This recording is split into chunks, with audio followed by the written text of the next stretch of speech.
안녕하세요. 논어산책 옥야편 군자의 길 제12장 공정과 원칙의 사람 담대멸명 제131강입니다.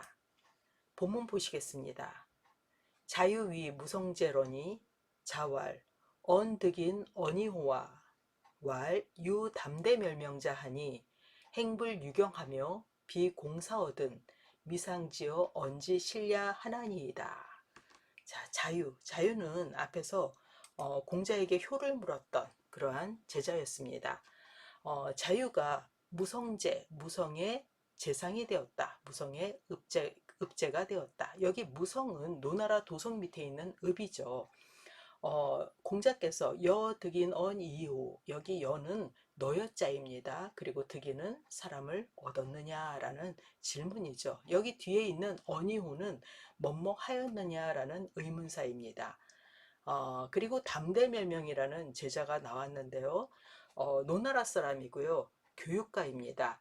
당시 제자가 300명이 넘었다라고 할 만큼 알려진 유명한 그러한 교육가였다고 하죠. 성이 담대고 이름은 멸명, 자는 자우입니다. 공자보다 39살 어리다고 하네요. 행불유경에서의 경은 지름길을 말하고요. 비공사, 공사는 공적인 일을 말하죠. 공적인 일은 어떤 직무를 보는 거라든가 이런 것도 있지만은 선비들이 서로 만나는 향음주, 선비들이 모여서 활을 쏘는 향사례, 그리고 경전과 고전의 해석과 독해 방법인 독법 등도 공사라고 합니다. 그리고 미상지어 언지실, 여기에서의 상은 일찍이라는 뜻이고요. 언은 자유의 이름입니다. 자, 그러면 해석을 하도록 하겠습니다. 자유가 무성의 읍제가 되었다. 공자께서 말씀하셨다. 너는 사람을 얻었느냐? 자유가 대답했다. 담대멸명이라는 자가 있는데 행할 때, 길을 다닐 때 지름길로 말미암지 않으며 공적인 일이 아니면 일찍이 저의 집에 이르지 않았습니다. 저희 집에 온 적이 없습니다. 자, 강을 하도록 하겠습니다. 이 문장은 리더가 갖춰야 할 인사 기준과 공사를 엄격히 구분하는 선비의 전형을 보여주고 있습니다. 동서양을 막론하고 미래를 연 리더들은 무엇보다 인재를 구하는 데 심혈을 기울였죠. 주나라의 시스템을 만든 주공은 인재가 왔다는 보고를 받으면 사막발 삼토포, 목욕하다가도 3번이나 머리카락을 잡고 뛰어나갔고 식사하다가도 3번이나 먹던 음식을 뱉고는 뛰어나가 인재를 만났으며 유비는 제갈량을 얻기 위해 삼고초려, 초가집을 3번이나 찾아간 것 역시 인재를 얻기 위해 진심과 예를 다하는 것을 보여주고 있습니다. 한데 혼란의 시대가 지속되면서 인재들은 세상과 거리를 두고 숨어 있는 경우가 많았습니다. 이 때문에 인재를 얻기 위해서는 수많은 아청꾼들 사이에서 인재를 알아보는 눈과 그들을 등용하는 능력이 필요했죠. 공자가 무성의 읍제가 된 자유에게 득인, 사람을 얻었는지를 물은 것은 자유의 사람을 알아보는 눈에 대해서 물은 것입니다. 자유가 찾은 인재는 바로 담대멸명이었습니다. 자유는 그가 어떤 사람인지 2가지를 들어서 말하는데요. 첫째, 행불유경. 담대멸명은 길을 갈 때 지름길로 다니지 않는 원칙주의자로 편법을 택하지 않았고, 둘째, 공적인 일이 아니면 윗사람을 찾지 않을 만큼 공사구분이 엄격하고 강직하며 고든 사람이었습니다. 사실 이런 사람은 눈에 띄기 힘듭니다.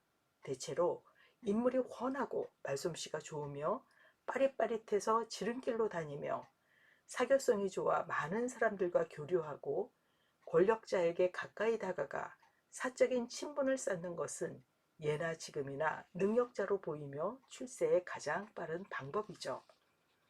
하지만 눈이 밝고 순수하며 편견이 없는 자유는 원칙과 고둠의 사람인 담대멸명을 발견했고 그를 놓치지 않았습니다. 인재를 얻고 사람을 얻는 득인은 이처럼 사사로움 없는 맑은 마음을 지닐 때 가능하죠. 자유의 인물됨을 알 수 있습니다. 특히 담대멸명은 용모가 취해서 공자도 그에게 관심을 두지 않았다고 하는데요. 훗날 공자가 내가 제여의 말재주만 보고 그를 취했다가 실수했고 얼굴로 담대멸명을 평했다가 실수했다며 자신의 잘못을 뒤늦게 인정했다고 합니다. 효율성의 시대인 오늘날 최소한의 노력으로 최대의 결과를 내는 것이 미덕으로 여겨지며 때로는 목적을 위해 과정에서의 작은 편법은 능력으로 포장되기도 하죠. 그러나 자유가 인정한 담대멸명은 달랐습니다. 지름길은 단순히 물리적인 거리가 아니라 원칙을 어기고 요행을 바라는 마음을 말하고 있습니다. 그는 느려 보일지라도 묵묵히 바른 길을 걸었고 남들이 보지 않는 곳에서도 자신과의 약속을 지키는 사람이었죠. 인품의 깊이는 속도가 아니라 그가 지키고자 했던 원칙에 견고함에서 결정됩니다.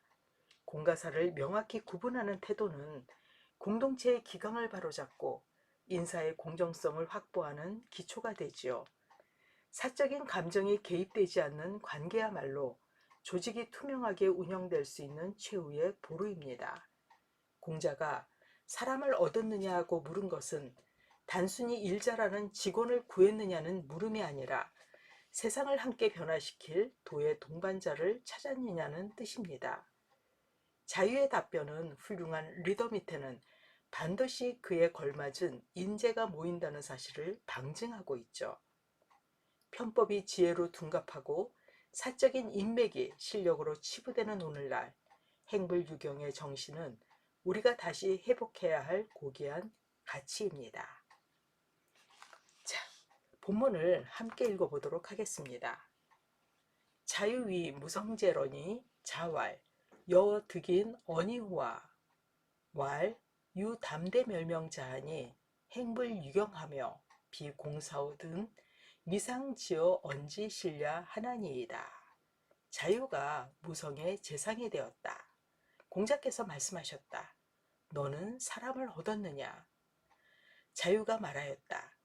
담대멸명이라는 자가 있는데 길을 갈 때에 지름길로 말미암지 않았으며 공적인 일이 아니면은 일찍이 저희 집에 이르지 않았습니다. 이것으로 옥야편 12장을 마치도록 하겠습니다. 감사합니다.